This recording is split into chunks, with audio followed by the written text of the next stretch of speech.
우리는 지금 여러분들과 자기장에 대해서 공부를 하고 있어요. 그래서 이번 시간에 여러분들과 솔레노이드가 만드는 자기장에 대해서 한번 생각을 해볼 거예요. 자, 그러면 여러분들은 솔레노이드가 만드는 자기장에 대해서 우리가 계산을 해보기 전에 한 가지 꼭 해봐야 될 게 있죠. 그렇죠, 여러분들은 사고실험 모델을 통해서 솔레노이드가 만드는 자기장을 머릿속으로 상상할 수가 있어야 돼요. 자, 그러면 지금부터 한번 해보세요. 머릿속에 솔레노이드를 한번 만들어보고 그 솔레노이드에 전류를 흐르게 한 다음에 그 전류가 솔레노이드를 통해서 만들어내는 자기장에 대해서 지금부터 한번 상상을 해보고 그거를 이미지로 한번 시각화를 시켜보세요. 지금부터 한번 해보세요.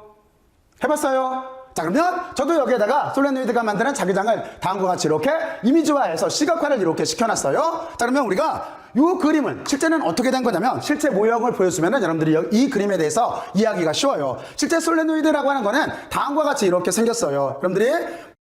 여러분들 쪽에서 보게 되면은 지금 노란 색깔로 이렇게 되어 있는 게 이게 도선이에요. 도선. 구리선이에요. 구리선을 촘촘하게 빼곡하게 감았어요. 그리고 이 안쪽은 속이 이렇게 비어져 있어요. 그러니까 다시 말해서 솔레노이드는 다음과 같은 모양으로 이렇게 되어 있는 거예요. 그리고 이 솔레노이드 크기는 여러 가지가 있을 수가 있어요. 뭐 큰 것도 있고 작은 것도 있고, 그리고 또 하나 여러분들이 회로 같은 것들을 보게 되면은 거기에도 인덕터라고 해서 솔레노이드를, 그러니까 다시 말해서 코일을 이렇게 감아놓은 인덕터 같은 것들이 있어요. 그런 게 다 똑같아요. 원리 자체가. 지금 우리가 여기에 있는 솔레노이드가 만드는 자기장을 구해보면은 우리가 이쪽에서 이 모양도 이해를 할 수가 있고, 나중에 회로 해석이나 또는 그쪽을 배울 때 인덕터라고 하는 부분도 여러분들이 잘 이해를 할 수가 있을 거예요. 자, 그러면 이제 솔레노이드의 모양은 잘 이해를 했죠? 자, 근데 이때 한 가지를 이제 생각을 해봐야 돼요. 솔레노이드라고 하는 자체는 이렇게 눈에 보여요. 실제 물체니까. 하지만 자기장이라고 하는 거는 눈에 보일까요? 보이지가 않아요. 그렇잖아요? 자, 그랬을 때 우리는 먼저 자기장이 도대체 어떤 모습으로 형성이 되나 하고 어떻게 그림으로 표현이 되나 하는 거에 대해서 먼저 이해를 해야 돼요. 자, 그러면 여기에다가 가장 단순한 게 일단은 직선 도선이겠죠. 그래서 여기 직선 도선을 하나 그려보고 그 직선 도선이 만드는 자기장을 이해를 하면은 나머지 것들은 쉽게 이해를 할 수가 있어요. 자, 그래서 저는 여기에다가 직선 도선을 이쯤에다가 하나를 이렇게 그릴게요. 그러면 직선 도선을 이렇게 그리고 여기다가 화살표를 이렇게 그렸는데 이 화살표가 전류예요. 전류. 그리고 이 전류는 기호를 어떻게 쓸 거냐면 저는 일단 I로 이렇게 쓸 거예요. 그러니까 다시 말해서 아래쪽에서 위쪽으로 이렇게 전류가 흘러가요. 방향을 이렇게 결정을 해줄 거예요. 그랬을 때 자기장이라고 하는 자체는 우리는 어떻게 하면 되는 거냐면 엄지손가락으로 전류의 방향을 가리켜요. 그리고 나머지 네 손가락으로 감싸면 돼요. 그럼 어떤 모양일지 머릿속으로 상상이 가죠. 그러니까 만약에 요 점에서의 자기장이라고 한다면 틀림없이 자기장은 이쪽 이렇게 손가락으로 잡게 되면 이 점에서 자기장은 여기를 뚫고 이렇게 나와서 이 점으로 뚫고 들어가서 안쪽으로 지나가는 이렇게 원형의 형태를 갖게 될 거예요. 머릿속으로 상상할 수 있죠? 다시 말해서 이 점에서는 이렇게 뚫고 나오고 그리고 뚫고 이렇게 나와서 이쪽으로 이렇게 뚫고 들어가는 모양으로 우리는 자기장을 그릴 수가 있을 거예요. 이거를 약간 입체적으로는 이해하기 쉽게 여기다 자기장 선을 잠깐 그릴게요. 그러면 약간 평면적이긴 한데 여러분들은 자기장을 어떻게 그릴 수가 있냐면 이런 식으로 이렇게 모양을 그릴 수가 있을 거예요. 그죠? 이렇게 그린 거. 이게 자기장이에요. 실제는 뚫고 나와서 뚫고 들어가는 모양이에요. 이게 우리가 자기장을 이렇게 표현한 거예요. 그러면 어떤 특정한 점에서, 특정한 점, 만약에 이 점이라고 한다면 이 점에서의 자기장이라고 하는 자체는 실제는 어떤 거냐면 접선 방향이에요. 접선 방향. 요 점에서의 자기장이라고 한다면, 말하자면 요 점에서의 자기장이라고 한다면 여기도 똑같이 이렇게 자기장의 접선 방향으로 이렇게 표현될 수가 있어요. 그래서 여러분들은 자기장은 지금 우리가 머릿속으로 상상한 원형 모양이 될 테고, 그리고 그때 특정한 점에서의 자기장이라고 하는 자체는 그 점에서의 접선 방향이다라고 하는 거를 이렇게 시각화시켜서 하나를 알고 있으면 돼요. 그리고 지금같이 우리가 엄지손가락으로 가리키고 손으로 이렇게 감싸는 이거를 우리가 오른손 법칙 또는 여기를 우른나사 법칙이라고 해요. 그러니까 여러분들은 우른나사 방향 그쪽으로 이렇게 원형 형태로 생겼다라고 해서 우른나사 법칙 또는 여기를 뭐 이제 법칙 또는 규칙이라고 하는 용어를 쓰는데 또는 오른손 규칙이라고 해요. 그러니까 전류 방향이 반대로 바뀌면은 자기장은 거꾸로인 거예요. 자기장은 이쪽에서 뚫고 나와서 저쪽으로 이렇게 뚫고 나와서 뚫고 들어가는 모양이 되는 거예요. 그래서 여러분들은 전류와 그리고 또 하나 방향을 꼭 고려를 해야 돼요. 그러니까 오른손 규칙 또는 여러분들은 오른나사 법칙이라고 이렇게 이해를 하고 있으면 안 헷갈려요. 그렇죠?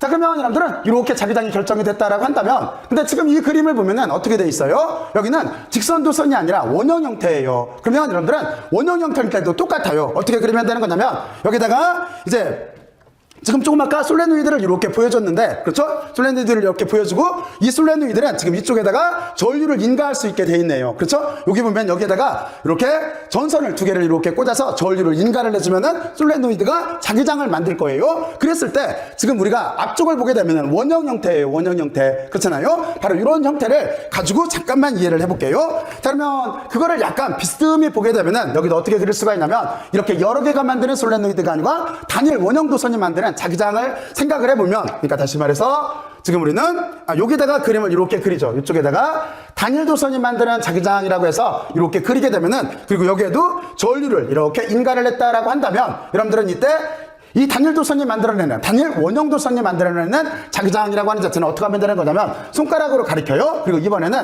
이렇게 손으로 가리키면 돼요. 그러면 틀림없이 자기장이라고 하는 모양 상상할 수 있죠. 약간 입체적으로 상상을 해야 돼요. 그러니까 여기는 어떻게 될 거냐면 자기장 자체는 여기를 이렇게 뚫고 나가는 방향으로 다음과 같이 이렇게 형성이 될 거예요. 그렇죠? 그리고 실제는 끝단은 여기가 약간 이렇게 가장자리 효과라고 해서 여기는 약간 휘어지게 돼 있어요. 그러면 여러분들 여기를 어떻게 생각하면 쉽냐면, 여러분들이 자기장의 모양은 자석을 생각하면 쉬워요. 그럼 이쪽을 더 쉽게 이해를 하겠네요. 그러니까 이쪽에다가 자석을 하나 큼직하게 이렇게 그려볼게요. 만약에 이쪽에 자석이 이렇게 있고 이쪽이 N극이 있고 S극이 있는 자석이 있다고 한다면 우리가 자기장의 모양을 여기에서는 철가루 실험을 통해서 알 수가 있어요. 그랬을 때 우리가 자석을 넣고 유리판을 넣고 철가루를 뿌려보게 되면은 자석은 틀림없이 어떻게 그 자기장을 만드냐면 이쪽 N쪽에서 S극으로 이렇게 자기장을 만들어요. 그리고 이 안쪽은 S극에서 N쪽으로 이렇게 뚫고 들어가는 모양이 될 거예요. 그렇죠? 그리고 이쪽도 똑같아요. 이쪽도 이렇게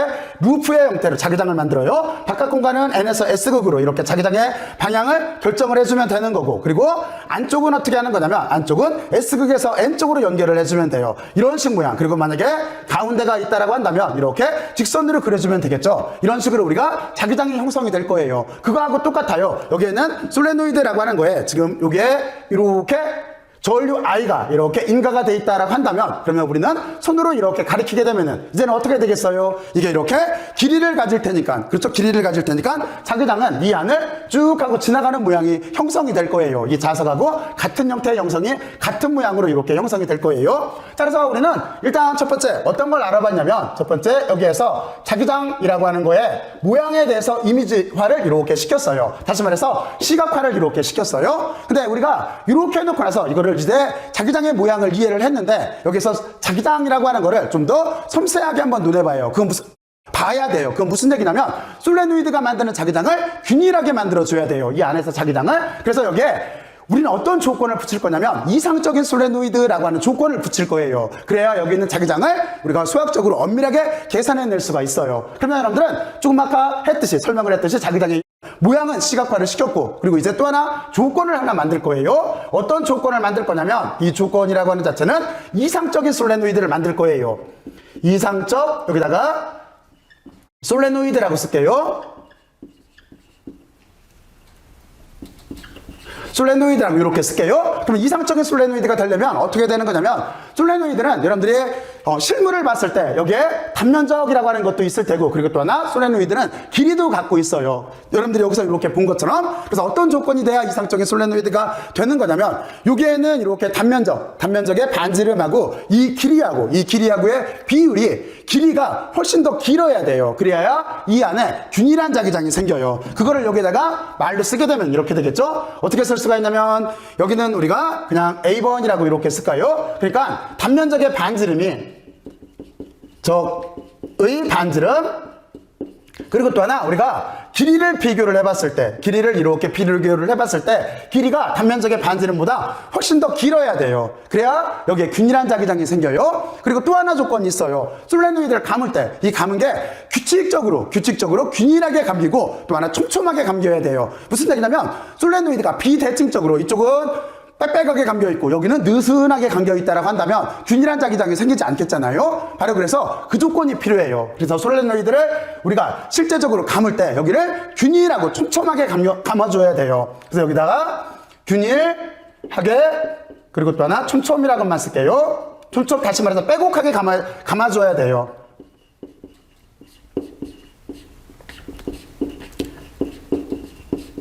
빼곡하게, 촘촘하게, 빼곡하게 이렇게 감아줘야 돼요. 이 조건 내에서 이상적인 자기장이 이 안에 이렇게 형성이 되는 거예요. 그래서 지금 여기에 파란 색깔로 그린 게 이게 지금 이 솔레노이드가 만드는 자기장인 거예요. 자, 그러면 여러분들은 여기까지 이제 잘 이해를 했어요. 우리는 이제 자기장의 모양도 이해를 했고 시각화시켜서, 그리고 또 하나 이상적인 솔레노이드 조건도 찾아냈어요. 자, 그러면 이제 무엇을 하면 돼요? 그렇죠. 이제 여기서 자기장이라고 하는 거를 계산을 하면 돼요. 자기장이 도대체 어떤 꼴인 건가 하는 거를. 그러면 여기서 자기장을 알려면 우리는 어떤 법칙을 써야 돼요? 그렇죠. 여기서 우리가 자기장을 알려면 암페어 법칙이라고 하는 걸 이용을 해야 돼요. 그래서 제가 여기에다가 암페어 법칙이라고 이렇게 쓸게요. 그리고 이 암페어라고 하는 요 분은 프랑스 과학자예요. 프랑스 과학자이기 때문에 여기를 암페어 이렇게도 읽고, 또 하나는 앙페르라고도 읽어요. 그러니까 암페어 법칙 또는 앙페르 법칙이라고 해요. 그러면 여러분들이 앙페르 법칙에 대해서 잘 알고 있겠지만, 법칙은 어떤 형태로 되어 있냐면 우리가 가우스 법칙하고 비교를 해보면 이해하기가 쉬워요. 그렇잖아요. 자, 그래서 여러분들은 어떻게 생각을 하면 되는 거냐면, 등호를 이렇게 놓고 가우스 법칙일 때는 안쪽에 있던 전하가 바깥 공간에 전기장의 선속을 만든 거잖아요. 근데 이쪽은 어떻게 되는 거냐면, 이쪽은 안쪽에 있는 전류가 바깥 공간에 자기장을 만들어낸 거예요. 우리는 이런 식으로 생각하면 쉬워요. 그러니까 안쪽에 있는 전류를 이렇게 I로 쓰고, 안쪽이라고 하는 거를 ENC로 쓸 거예요. 인크로즈 돼 있다고 해서 ENC로 쓸 거예요. 이게 바깥 공간에 자기장을 만든 거예요. 근데 여러분들이 조금 아까 이렇게 시각화를 시킨 그림에서 보듯이 자기장이라고 하는 자체는 지금 어떻게 되는 거냐면, 여기를 뚫고 나와서 이렇게 뺑 돌아가는 순환의 형태를 가지고 있어요. 그렇죠? 그래서 우리는 그 순환의 경로를 다 이렇게 둘러싸서 감싸줘야 될 거예요. 그걸 우리가 어떻게 표현할 수가 있냐면, 만약에 이 도선의 길이를 L이라고 할게요. 그리고 만약에 여기 조그만 부분 요만큼을 자를까요? 여기를 이렇게 DL이라고 할게요. 그러면 여기를 어떻게 다시 쓸 수가 있냐면, 우리는 DL이라고 하는 미소 길이 벡터로 만들어 줄 수가 있겠죠? 그러면 틀림없이 자기장과 똑같이 미소 길이 벡터라고 하는 자체는 이런 식으로 이렇게 존재하게 될 거예요. 약간 그림이 겹치지 않게 위쪽으로 그릴게요. 그러니까 우리는 이 미소 길이 벡터라고 하는 자체를 전체 공간을 감싸게, 전체 공간에서 빠진 곳 없이 선적분의 형태로 그래서 표현이 될 거예요. 그러니까 여기에다가 길이를 잘게 잘라서 이렇게 벡터로 만들고, 이거를 전체를 빠진 공간 없이 다 감싸주면 될 거예요. 그러면 어떻게 되겠어요? 원래 자기장이라고 하는 것도 벡터였고, 그리고 지금 같은 경우에 여기가 이쪽이 스칼라량이기 때문에 어떻게 돼야 되는 거냐면 점곱으로 이렇게 만나야 되겠죠. 다시 말해서 스칼라 프로덕트로 이렇게 만나야 될 거예요. 이게 우리가 암페어 법칙이라고 하는 거예요. 자, 그런데 여기서 이제 한 가지 상수값이 필요해요. 어떤 상수값이 필요하냐면, 여러분들이 가우스 법칙을 논할 때도 이때 어떤 상수값이 들어갔었어요? 퍼미티비티라고 하는 유전율이라고 하는 값이 들어갔잖아요. 근데 이쪽에는 퍼미어빌리티라고 하는 투자율이라고 하는 값이 들어가요. 그래서 여기에다가 우리가 이렇게 뮤제로라고 해서 얘가 투자율이에요. 투자율 값을 이렇게 곱해주면 되는 거예요. 이게 우리가 앞으로 자기장을 구할 때 가장 많이 사용하게 될 암페어 법칙의 기본 형태가 돼요. 그러면 여기 의미를 다시 한번 살펴볼까요? 어떻게 하면 되는 거냐면, 여기에 있는 I라고 하는 자체는 얘는 전류예요. 전류. 근데 이 실제 전류라고 하는 자체는 지금은 여기 도선을 하나만 그렸지만, 원래는 여기 도선이 여러 개가 있어도 상관이 없어요. 이쪽에 도선이 이렇게 여러 개가, 그냥 도선을 몇 가닥만 이렇게 그릴게요. 도선을 이렇게 그려놓고, 또 하나 전류의 방향도 여러분들이 이렇게 임의로 이렇게 결정을 해도 상관이 없어요. 실제 전류라고 하는 자체는 어떻게 될 거냐면, 전류는 위에서 아래로도 흐를 수가 있고, 그리고 아래에서 위로도 이렇게 흐를 수가 있을 거예요. 여기만 전류라고 하는 걸 표시를 해주기 위해서 I자를 약간 옆으로 이렇게 옮겨서 써줄게요. 그래야 그림하고 겹치지 않겠네요. 그러니까 전류의 방향이 여러 개가 있을 수도 있어요. 그래도 어쨌든지 간에 우리는 어떻게 자기장은 형성이 될 거냐면, 이 도선끼리 서로 상호작용을 해서 바깥 공간에 자기장을 만들 거잖아요. 그렇잖아요. 그래서 실제 이 전류는 어떤 전류가 되는 거냐면 알자 전류가 되는 거예요. 여기는 이렇게 알자 전류가 되는 거예요. 다시 말해서 넷 커런트라고 하는 게 되는 거예요. 그리고 우리는 요 옆에 보면은 뮤제로라고 하는 게 있는데, 얘는 투자율이라고 하는 개념이에요. 여기를 투자율이라고 이렇게 써줄게요. 그리고 지금 여기 제로가 붙어 있으면 얘는 자유공간 속에서의 투자율이에요. 그래서 여기가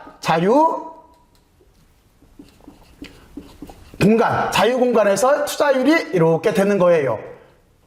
이게 뮤제로라고 하는 의미는, 자, 그러면 여러분들은 이 자유공간 속의 투자율과 알짜 전류를 이렇게 만들어냈고, 그리고 나서 이제 왼쪽 항은 어떻게 되는 거냐면, B라고 하는 자체는 우리가 구하려고 하는 자기장이 되는 거예요. 자, 그리고 또 하나 여기에서 보게 되면은 지금 이쪽은 어떻게 되는 거예요? 여기는 미소 길이 벡터가 되는 거예요. 얘는 미소 길이 벡터가 이렇게 되는 거예요. 근데 이 미소 길이 벡터는 어떤 걸 포함하고 있는 거냐면 자기장의 방향을 포함하고 있어요. 여러분들은 그 점을 유의를 해야 돼요. 여기는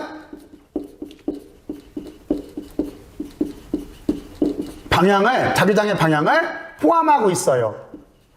그렇죠? 왜냐면 여러분들이 조금 아까 자기장을 그릴 때 우르손 규칙에 의해서 전류의 방향을 놓고 감싸는 방향으로 그렸어요. 근데 지금 만약에 전류의 방향이 바뀌게 되면은 자기장의 방향도 반대로 바뀌게 돼요. 그렇잖아요? 그래서 여기가 전류의 방향을 포함한 미소 길이 벡터가 돼요. 그래서 여기가 방향을 포함하고 있기 때문에 여기가 벡터가 되는 거예요. 그러면 여러분들은 두 개를 이제 전곱으로 스칼라 프로덕트로 곱봤어요. 그리고 이쪽은 어떻게 되는 거냐면 여기는 수학적으로 말하면 선적분이 되는 거겠죠. 여기는 선적분 형태가 돼요. 여러분들이 가우스 법칙 했을 때는 어떤 적분이었었어요? 그는 면적분이 되는 거죠. 왜냐면 여러분들이 안쪽에다가 이렇게 전하가 있고 전하가 퍼져나가는 전체 공간을 감쌌기 때문에 그때는 여기가 전체 공간에 대한 적분이기 때문에 면적분이 돼요. 하지만 지금 자기장은 어떤 형태로 모양이 나타나요? 자기장이라고 하는 자체는 지금 보면은 원형 형태로 나타나는 거죠. 그래서 여기는 우리가 선적분 형태가 이렇게 되는 거예요. 여러분들은 이 구조를 이렇게 알고 있어야 돼요. 이게 우리가 앞으로 이렇게 사용하게 될 암페어 법칙의 또는 앙페르 법칙의 가장 중요한 내용이에요. 그러면 여러분들이 여기까지 이렇게 한번 보면서 이 문제에 대해서 이제 어떻게 적용시킬까 하는 거에 대해서 스스로 한번 생각들을 해봐요.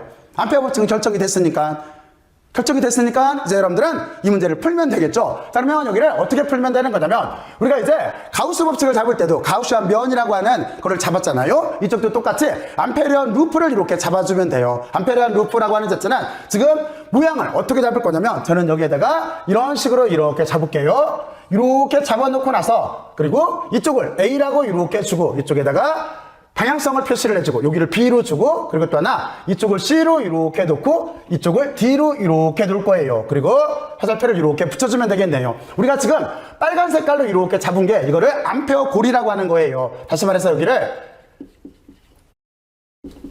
암페리언 루프라고 해요. 루프라고 이렇게 하고 우리말로는 여기를 암페어 골이라고 하는 거예요. 그러면 우리가 이제 분석을 할 수 있는 기준이 생겼잖아요. 자, 그러면 여러분들은 이렇게 해놓고 나서 이제 여기 암페어 법칙이라고 하는 앙페르 법칙이라고 하는 걸 적용해서 저 문제를 한번 풀어보죠. 자, 그럼 이제 우리는 여기 있는 솔레노이드가 만드는 자기장을 구하기 위해서 다음과 같이 이렇게 암페리언 법칙까지 이렇게 알아봤어요. 자, 그리고 이제 생각을 해봤으면 여기에다가 하나 의미만을 붙여놓을게요. 이 의미를 붙여놓으면 앞으로 암페어 법칙을 이용을 해서 여기에 있는 자기장을 계산을 할 때 훨씬 더 이해를 할 때 훨씬 더 쉬워져요. 그건 뭐냐면 이만큼 앞에 있는 부분이에요. 여기는 지금 어떤 걸 뜻하고 있는 거냐면 자기장이 만드는 전체 이렇게 공간적인 자기장, 눈에는 보이지 않지만 자기장이 만드는 전체 공간에 이렇게 순환을 뜻하고 있는 거예요. 자기장의 순환을 뜻하고 있는 거예요. 제가 여기서 자꾸 순환이라고 하잖아요. 그래서 여러분들은 이만큼 부분 여기에 이쪽으로 이렇게 칠까요? 여기에 이만큼 여기가 뜻하는 거를 이쪽을 뭐라고 이렇게 부르냐면 이쪽을 우리가 순환이라고 해요. 어떤 거에 순환이라고 하는 거냐면 자기장의 순환이라고 이렇게 말을 해요. 그리고 이 순환은 서큘레이션이라고 해요. 그러면 의미를 좀 더 간단하게 할 수가 있겠죠. 어떻게 할 수가 있냐면 가우스 법칙은 어떻게 의미를 부여를 했어요? 가우스 법칙은 안쪽에 있는 전하가 바깥 공간에 자기장의 선속을 만든 거잖아요. 근데 여러분들이 이 식에서 보면 알겠지만 앙페르 법칙이라고 하는 자체는 안쪽에 있던 전류가 바깥 공간에 자기장의 순환을 만든 거예요. 이렇게 생각을 해내면 여러분들은 여기에 있는 앙페르 법칙을 쉽게 이해를 할 수가 있어요. 다시 한번 얘기할게요. 앙페르 법칙이라고 하는 자체는 안쪽에 있는 전류가 바깥 공간에 자기장의 서큘레이션을 만든 거예요. 자, 그러면 이제 여러분들은 여기까지 의미 부여를 잘 했을 거라고 생각을 하고 자, 이제 여기에 문제 적용을 한번 해보죠. 이제 여기 앙페리안 루프까지도 결정을 해놨으니까 이 루프에 따라서 자기장을 한번 계산을 해볼게요. 자, 그러면 계산은 여기부터 시작을 할까요? 이렇게 하면 될 거예요. 이쪽에 있는 서큘레이션이라고 하는 걸 그대로 쓰게 되면은 다음과 같은 꼴로 이렇게 될 거예요. 여기에 자기장에 이렇게 형태가 있을 테고 그리고 이거를 지금 앙페리안 루프를 다음과 같이 네 구간으로 잡아놨기 때문에 여기를 우리가 이 부분을 이제 해석을 해야 되는데 여기를 앙페리안 고리를 4구간으로 잡아놨으니까 4개로 나눠서 다 더해주면 똑같은 현상이 되겠죠. 그러니까 여기를 우리는 어떻게 쓸 수가 있냐면, 첫 번째는 어떻게 쓸 수가 있냐면, 지금 보면은 A부터 B 구간으로 할게요. 그러면 A부터 B 구간까지, 그리고 이게 점곱이라고 하는 스칼라 프로덕트가 있는데, 지금 이 그림에서 보게 되면은 여기에 미소 길이 벡터하고 자기장의 방향은 서로 같아요. 같기 때문에 이 점곱은 코사인 0도가 되기 때문에 1로 없어져서 여기는 그냥 크기로 써도 되겠죠. 그러니까 이쪽은 자기장이 이렇게 있을 테고, 여기에 미소 길이로 이렇게 써도 되고, 그리고 나서 두 번째 구간 B에서 C 쪽으로 가는 구간, 여기도 이렇게 B에서 C 쪽으로 가는 구간도 똑같이 이렇게 써줄 수가 있고, 그리고 제일 바깥 공간 있죠. C에서 D로 가는 구간, 우리는 이렇게 C에서 D로 가는 구간에서 대해서도 자기장을 한번 이렇게 생각을 해보면 되고, 그리고 또 한 가지 D에서 A 쪽으로 이렇게 내려오는 구간, 그러니까 이쪽을 이렇게 D에서 A 쪽으로 이렇게 내려오는 구간으로도 다음과 같이 이렇게 자기장에 대해서 한번 생각을 이렇게 한번 해볼 거예요. 자, 그러면 여기에서 또 하나 중요한 게 어떤 거예요? 항상 과학을 할 때는 실제 현상을 보고 의미를 부여를 해서 여러분들이 꼭 필요한 부분, 다시 말해서 실제 우리가 계산해야 될 부분에 대해서 생각을 해봐야 되는 거잖아요. 그래서 이것도 똑같이 우리가 여기다가 의미를 한번 부여를 해봐야 돼요. 그래서 여기다가 의미 부여라고 이렇게 쓸게요. 이게 과학이에요. 이게 물리학이에요. 자, 그러면 여러분들은 먼저 C에서 D 구간, 여기를 한번 생각을 해볼까요? C에서 D 구간이라고 하는 자체는 바로 이 구간이에요. 이 구간에는 자기장이 있을까요? 제가 이렇게 질문을 한다면 뭐라고 답변할 것 같아요? 실제 자기장은 있어요. 아주 미약하게. 왜냐면 이쪽에서 이렇게 돌아가는 자기장이 있을 거예요. 이걸 우리가 가장자리 효과라고 해요. 근데 여기서 보면은 조건 자체가 어떻게 되냐면 길이가 반지름에 비해서 엄청나게 길다라고 했어요. 그렇잖아요? 그렇게 되면은 틀림없이 바깥 공간에는 자기장이 거의 없게 될 거예요. 그래서 다시 말해서 이 구간에서는 자기장 자체가 거의 없는 게 돼요. 그래서 우리는 여기를 없앨 수가 있어요. 없앨 수가 있어요. 다시 말해서 이 구간에서는 자기장 자체가 이렇게 없다라고 보고 여기는 이렇게 계산하지 않아도 돼요. 그리고 또 하나 두 가지 구간이 있죠. 어떤 거냐면 하나는 B에서 C까지, 그리고 또 하나는 D에서 A까지가 있어요. 그러니까 다시 말해서 B에서 C 그리고 D에서 A 구간이 있어요. 이 구간에서 자기장은 어떤 식으로 결정이 될까요? 이때를 보게 되면은 여러분들은 틀림없이 지금 자기장은 어떻게 되는 거냐면, 자기장은 전류 방향을 이렇게 결정을 했기 때문에 지금 자기장의 방향은 이쪽이에요. 손으로 이렇게 해보면 되겠죠? 그런데 우리가 계산하려고 하는 적분 경로는 어떻게 되는 거냐면 위쪽 방향이에요. 그렇죠? 두 개는 어떻게 돼요? 두 개는 90도로 만나죠? 그러면 코사인 몇 도가 돼요? 코사인 90도가 돼요. 그러면 코사인 90도는 값이 뭐예요? 0이에요. 0. 그렇잖아요? 바로 그렇기 때문에 실제 여기는 자기장 자체가 없어요. 자, 그리고 그러면 두 가지로 나눠서 생각을 물론 해야 여기가 좀 더 정확한 의미를 알 수가 있어요. 이쪽은 이렇게 코사인 세타를 만나서 자기장이 0인 거고 이렇게 해석을 해도 되고, 그리고 지금 이쪽은 솔레노이드 아닌데 안쪽인데 이쪽은 솔레노이드 바깥 공간이죠. 여기는 어떻게 되겠어요? 여기다가는 자기장이 원래부터 없었죠. 근데 두 구간으로 나눠서 생각을 해보면 여기는 두 개가 이렇게 90도를 만나서 0인 거고, 그리고 솔레노이드 바깥 공간은 원래 자기장이 없어서 0이에요. 그러니까 이쪽은 자기장이 없어요. 그러면 B에서 C로 가는 거나 D에서 A로 가는 거나 똑같겠죠? 자, 그러면 여러분들은 여기다가 써주면 돼요. 그걸 어떻게 쓰면 되는 거냐면, 일단 여기는 그냥 90도로만 쓸게요. 그러니까 여기는 자기장의 방향하고 그리고 우리가 구하려고 하는 미소 길이 벡터 사이에 90도가 이렇게 되기 때문에 여기도 0이에요. 이쪽도 마찬가지예요. 자기장과 미소 길이 벡터 사이가 90도를 이루고 있어요. 그래서 0이에요.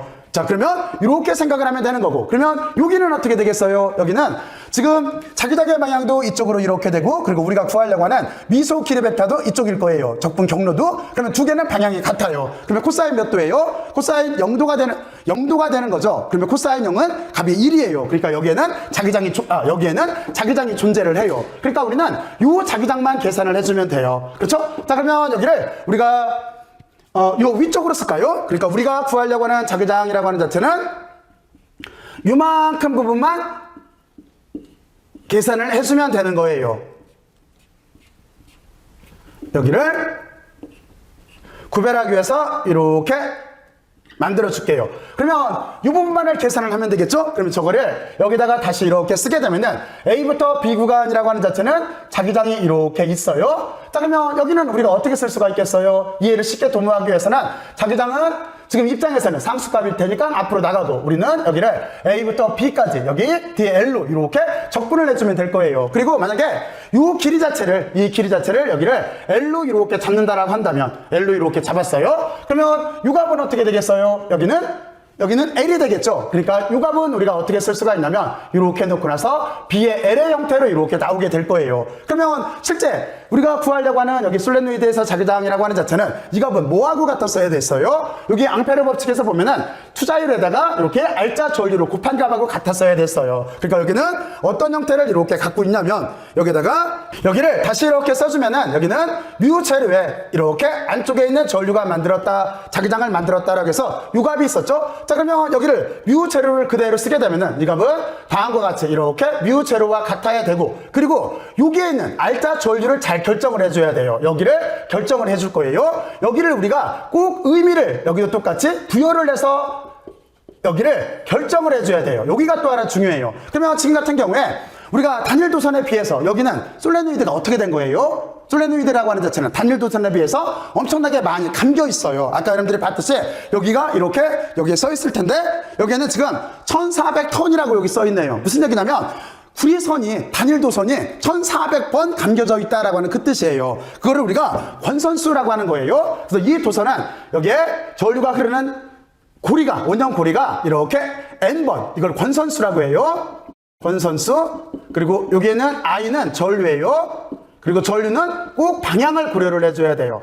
그러니까 전류가 흐르는 이 도선이 여기 N번만큼, 다시 말해서 권선수 N번만큼 감겨 있는 거예요. 그러니까 여기는 무슨 뜻이냐면 단일 원형 도선보다 N번 감았기 때문에 자기장이 그만큼 더 센 거예요. 그리고 또 하나 이 조건에 따라서 균일해지는 거예요. 그 뜻이에요. 그 뜻. 자, 그래서 여기는 어떻게 여기를 고려를 해야 되는 거냐면 우리는 권선수하고 전류를 고려를 해서 답변을 해줘야 돼요. 그러니까 여기는 어떻게 될 거냐면 전류는 지금 I가 흐른다고 했으니까 I로 쓰면 되는 거고, 그리고 저쪽에서 보면은 가문수는 뭐 1000번이 됐던 1400몇 번이 됐던 뭐 10,000번이 됐던지 간에 그거를 우리는 권선수를 N으로 이렇게 쓰면 되는 거예요. 그러면 우리가 기본적인 형태가 이렇게 나왔네요. 자, 그러면 우리가 구하려고 하는 우리가 여기다가 구하려고 하는 자기장이라고 하는 자체는 어떻게 쓸 수가 있냐면 여기를 나눠주면 되겠죠. 그러니까 여기는 뮤 재료에 이렇게 길이로 권선수를 이렇게 나눠주고 I의 형태로 이렇게 쓸 수가 있어요. 이게 우리가 구하려고 하는 자기장의 꼴인 거예요. 저거의 해예요. 그런데 우리는 여기서 또 하나를 놓을 수가 있어요. 또 하나. 참고로 여기를 어떻게 놓을 수가 있냐면, 참고는 여기에다가 이렇게 해서 써줄게요. 어떻게 놓을 수가 있냐면 바로 요만큼 부분, 여기 요만큼 부분을 권선 밀도로 놓을 수가 있어요. 그러니까 권선 밀도는 스몰 n으로 써요. 그리고 여기가 이렇게 권선수를 길이로 이렇게 나눠준 거를 우리가 권선 밀도라고 해요. 권선 밀도. 그리고 여기는 솔레노이드의 길이에요. 그리고 여기는 가문수예요. 턴수라고 하는 거. 가문수. 여기를 턴수라고 하는 그 수예요. 여기도 구별하기 위해서 화살표를 약간 뒤쪽으로 써줄게요. 이걸 권선 밀도로 바꿀 수가 있어요. 그러면 여기를 어떻게 쓸 수가 있냐면 우리는 또 하나 여기를 이렇게 쓸 수가 있겠죠. 그리고 자기장이라고 하는 자체는 여러분들이 여기를 많이 봤던 꼴일 거예요. 여기를 뮤 재료의 N, I 형태로 다음과 같이 이렇게 쓸 수가 있어요. 그래서 여러분들은 자기장의 기본꼴 이렇게 두 가지를 알고 있으면 되는 거예요. 자, 그러면 여러분들은 지금까지 어떤 걸 계산을 했냐면 우리는 솔레노이드가 만드는 자기장을 계산을 해본 거예요. 근데 여러분들은 첫 번째 제일 중요한 거는 여러분들은 먼저 자기장이라고 하는 게 어떻게 정의가 되어 있나 하는 거를 시각화를 통해서 반드시 이해를 하고 있어야 돼요. 먼저 여러분들은 직선 도선에 의해 이 만드는 자기장에 대해서 한번 생각을 해보고 이때 오른손 규칙으로 형성이 된다라고 하는 걸 먼저 이해를 하고 있어야 돼요. 전류의 방향을 엄지손가락으로 가리키고 감싸는 방향, 그리고 그거를 우리는 어떻게 했냐면 다음과 같이 이렇게 원형 도선으로 바꿨어요. 그리고 이 원형 도선과 여기에 있는 권선수 N만큼 만든 자기장을 비교를 하기 위해서, 확대를 시키기 위해서 자석에 대해서 한번 생각을 해봤어요. 그래서 자석의 내부에서 만드는 자기장이나 솔레노이드에서 내부에서 만드는 자기장이나 서로 같다라고 하는 걸 알았어요. 그리고 나서 이 자기장을 어떻게 했냐면 이상적인 조건들을 만들었어요. 단면적의 반지름이 길이에 비해서 작다라고 본 거예요. 반대로 말하면 길이가 반지름에 비해서 엄청나게 길어야 돼요. 그리고 또 하나 이 자기장이 균일하게 감겨져 있어야 돼요. 균일하고 빼곡하게 감겨져 있어야 돼요. 이 조건이 되면은 이 안쪽에 있는 자기장은 균일하게 될 거예요. 이상적인 자기장의 형태가 되는 거예요. 우리는 그 조건 내에서 자기장을 계산을 할 건데, 자기장을 계산을 하려면 우리는 앙페어 법칙이라고 하는, 다시 말해서 앙페르 법칙이라고 하는 이 법칙을 사용을 해야 돼요. 근데 앙페르 법칙이라고 하는 자체는 간략하게 요약을 하면 이거예요. 안쪽에 있는 전류가 바깥 공간에 자기장의 서큘레이션, 다시 말해서 순환을 만든 거예요. 그러면 내부적으로 값은 어떻게 되는 거냐면 여기는 알짜 전류가 될 테고, 그렇죠? 조금 전에 설명을 했듯이 전류의 방향에 여러 가지 있는 도선이 있어도 상관이 없어요. 우리가 가우스 법칙을 쓸 때 그 안에 전하가 플러스 전하, 마이너스 전하가 뭐 엄청나게 많이 이것저것 배치가 돼 있어도 상관이 없었잖아요. 왜 그러냐면 우리는 그것들이 만드는 자기장을 바깥 공간으로 감싸서 계산할 거기 때문에 그래요. 그러니까 안쪽에 있는 전하가 어떻게 배열이 되어 있고 몇 개가 플러스가 됐던 마이너스가 됐던 어떻게 배열이 되어 있든지 간에 그들의 중첩의 원리에 의해서 그들이 만드는 자기장은 바깥 공간의 관측자 입장에서는 어쨌든지 간에 그들이 만들어낸 합으로 보일 거예요. 이것도 똑같아요. 도선에 만드는 전류가 어떻게 배열이 되어 있든지 간에 우리가 어떤 특정한 점을 잡게 되면은 그 점에서는 그들끼리 상호 작용을 한 결과가 발생을 할 거예요. 그래서 그렇죠? 바로 그렇기 때문에 우리는 그 결과값만을 논하겠다라고 하는 거예요. 바로 그래서 이쪽은 알짜 전류가 여러 가지 방향, 그리고 또 하나 도선이 몇 개가 있어도 상관이 없어요. 그리고 그 전류가 여러 개가 합쳐졌다라고 해서 우리는 여기에다가 알짜라고 하는 이름을 붙인 거예요. 그리고 여기를 넷 커런트라고 해요. 자, 그리고 이쪽 다시 오른쪽 항을 보게 되면은 여기에는 자유공간 속에 투자율이 이렇게 들어가게 되어 있어요. 그리고 왼쪽을 보게 되면은 여기는 서큘레이션이에요. 다시 말해서 자기장이라고 하는 자체가 우리가 도선을 중심으로 뺑 둘러서 순환하고 있다라고 하는 그 뜻으로 표현을 해주면 되는 거예요. 그래서 여기는 자기장일 테고, 그리고 이쪽은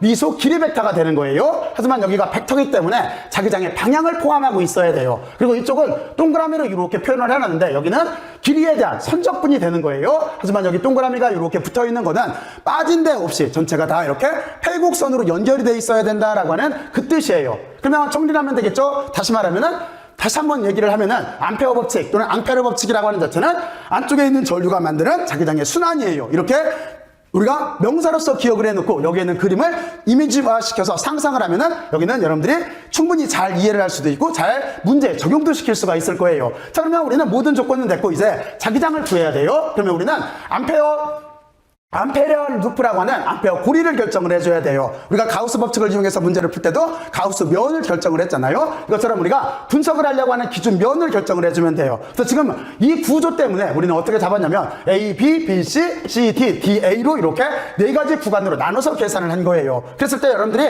여기에서 보게 되면은 나머지 구간들은 여기는 C, D는 자기장 자체가 거의 없기 때문에 0으로 이렇게 놨고, 그리고 그 뒤에 B, C하고 여기에 DA라고 하는 부분, 다시 말해서 BC하고 DA라고 하는 부분은 자기장의 방향과, 그리고 여기에는 그 자기장의 방향과 이쪽에 이렇게 있는 우리가 미소 길이 벡터가 서로 90도로 만나요. 그래서 거기를 0으로 이렇게 놨어요. 물론 여기 두 부분으로 나눠서 생각을 하게 되면은 바깥 공간, 여기서는 90도이기 때문에 0인 거고 바깥 공간에서는 자기장이 없기 때문에 0이에요. 그렇기 때문에 어쨌든지 간에 두 구간에서는 자기장 자체가 여기도 0으로 이렇게 없어지고 이쪽도 0으로 이렇게 없앨 수가 있어요. 그렇죠? 여기를 이렇게 0으로 없애고 나면은 남는 거는 이거밖에 없어요. 이쪽에서는 어떻게 되는 거냐면 자기장의 방향하고 여기서 이렇게 자기장의 방향하고, 그리고 또 하나 우리가 구하려고 하는 미소 길이 벡터의 방향, 이쪽이 서로 같아요. 같기 때문에 자기장은 솔레노이드 내부에서만 존재를 하는 거예요. 다시 말해서 이런 모양의 솔레노이드가 있다라고 한다면 자기장은 외부 공간에도 없고 뚫고 나오는 방향으로도 없고 단지 이 자기장의 안쪽으로만 존재를 한다라고 하는 그 뜻이에요. 그리고 자기장이 왼쪽에서 오른쪽으로 갈지 오른쪽에서 왼쪽으로 갈지는 여기에 꽂는 전류의 방향에 따라서 결정이 돼요. 그렇죠? 여러분들은 이렇게 이해를 해놓으면 돼요. 자, 그리고 이 부분을 이제 계산을 해야 되는데 여기는 우리가 여기 도트 프로덕트라고 하는 자체는 지금 1이기 때문에 서로 두 개의 방향이 같기 때문에 인류 치환해서 스칼라 값으로 쓸 수가 있어요. 그리고 우리는 이쪽에 있는 이제 길이에 대해서 선적분만 해주면 돼요. 그러면 저쪽에서 길이를 L로 놨다라고 한다면 여기는 L이 될 거예요. 그리고 하나 이쪽을 조심을 해야 돼요. 암페어 법칙에 보면은 이쪽 알짜 전류라고 하는 걸 결정을 해줘야 되는 건데 여기에 꼭 의미 부여를 해야 돼요. 지금 같은 경우에는 전류는 I만큼 흐르고 얘가 본선수가 만약에 N번만큼 감겨져 있다라고 한다면 이쪽 안쪽에 흐르는 전류라고 하는 자체는 다음과 같이 이렇게 전류에다가 권선수를 곱한 값으로 써줘야 돼요. 여기 꼭 이해를 해야 돼요. 이만큼 부분 여러분들은 여기를 잘 이해를 해야 돼요. 자, 그래서 이걸 가지고 우리가 이제 자기장을 계산을 한 거예요. 그러면 자기장은 투자율, 그리고 또 하나 여기는 L분의 N꼴, 그리고 여기에 흐르는 전류꼴로 표현이 될 거예요. 근데 이만큼 부분은 우리는 권선 밀도로 놓을 수가 있는 거예요. 그렇죠? 이걸 권선 밀도로 정의하게 되면은 좀 더 간단하게 자기장이라고 하는 자체는 미우 재료의 NI꼴로, 다시 말해서 투자율, 그리고 여기 있는 권선 밀도, 그리고 또 하나 전류를 곱한 값 형태로 이렇게 표현이 될 수가 있어요. 자, 그러면 여러분들은 여기까지 솔레노이드가 만드는 자기장에 대해서 잘 이해를 했을 거라고 생각을 하고, 이제 심화학습을 해봐야 되는데, 심화학습은 바로 이거예요. 어떻게 하면 되는 거냐면, 만약에 솔레노이드 이쪽하고 이쪽 끝을 서로 붙였다라고 한다면 어떻게 될까요? 지금 이거를 양쪽으로 이렇게 접었어요. 그러면 틀림없이 솔레노이드가 원형 형태로 이렇게 배열하게 될 거예요. 머릿속으로 상상할 수 있어요? 그걸 우리가 토로이드라고 해요. 그러면 심화학습은 그냥 요쯤에다 했을까요? 여기다가 여러분들은 심화학습이라고 이렇게 쓰고, 다시 말해서 솔레노이드 양쪽을 이렇게 붙인 모양, 그 그림을 그냥 이렇게 그릴게요. 위에서 내려다 봤을 때 이렇게 이렇게 토로이드라고 해요. 토로이드 코일이라고 해요. 바로 이렇게 토로이드 모양이 있을 때, 이때 여러분들은 자기장이 도대체 어떻게 되나 하는 거에 대해서 여러분들이 한번 스스로 이렇게 한번 구해보세요. 여기를. 그러면 이쪽은 어떤 형태가 나오는 거냐면, 여기서 자기장이라고 하는 자체는 여러분들이 직관적으로 예상을 해서 알겠지만, 여기는 자기장을 이렇게 이쪽에다 쓸까요? 이 자기장 자체가 여러분들이 이렇게 유도가 돼 있다라고 한다면 제대로 잘 이해를 한 거예요. 여기 자기장은, 여기는 그냥 참고로 이렇게 보고, 여러분들은 왜 이렇게 나오는지 꼭 의미를 부여를 해서, 이것처럼 의미를 부여해서 반드시 이해를 해야 돼요. 자, 그러면 여기까지 열심히들 들어주셔서 고맙고, 수고들 많이 했어요. 수고들 했어요.